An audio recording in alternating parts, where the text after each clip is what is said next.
একটি গণতান্ত্রিক রাষ্ট্রে যে কোনো emergence of the new political parties এটাকে স্বাগত জানানোই উচিত। তো প্রথমেই আমি ওনার দলকে স্বাগত জানাচ্ছি আমাদের গণতান্ত্রিক সোসাইটিতে আসার জন্য। এটিও একটি পজিটিভ দিক। এখন আপনি যে প্রশ্নটা করলেন যে এটার সফলতা বা কতটুকু কী করতে পারবে, এটা depend on our existing political culture.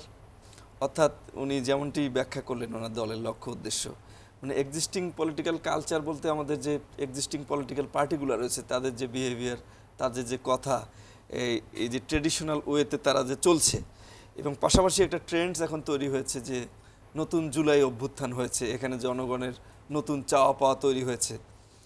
তো এই নতুন চাওয়া পাওয়াটাকে কেন্দ্র করে some people are thinking that the traditional political parties will not be able to এগুলোকে অ্যাড্রেস করতে পারবে না, এরকম একটা পারসেপশন অনেকের মধ্যে আছে।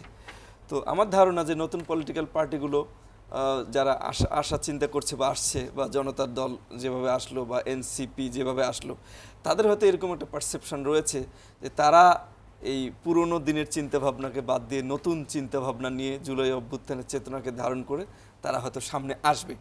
এখন আসতে গিয়ে আমাদের এই যে এক্সিস্টিং যে পলিটিক্যাল কালচারের সাথে তাদের যে অ্যাডজাস্টমেন্টের একটা ব্যাপার, এইটাকে ওভারকাম করে নতুন জিনিসটাকে সামনে নিয়ে আসার ক্ষেত্রে অনেক ধরনের বড় বড় চ্যালেঞ্জের মুখে ছোট ছোট দলগুলোকে পড়তে হবে। সেই চ্যালেঞ্জটা ওভারকাম করাটাই হচ্ছে মূল বিষয়। সেটা যদি ওভারকাম করতে পারে এবং তাহলে সফলতা আসবে, অবশ্যই গণতন্ত্রের জন্য ভালো হবে। এবং আরেকটা বিষয় যে এই ধরনের একটা সিচুয়েশনে নতুন পলিটিক্যাল পার্টি আসার সাথে সাথেই কিন্তু জনগণের মধ্যে আরেকটা পারসেপশন আছে, আপনি জানেন, যেটাকে আমরা বলি যে কিংস পার্টি। তো হিস্ট্রিক্যালি কিংস পার্টিকে বাংলাদেশের জনগণ কিন্তু পছন্দ করে না।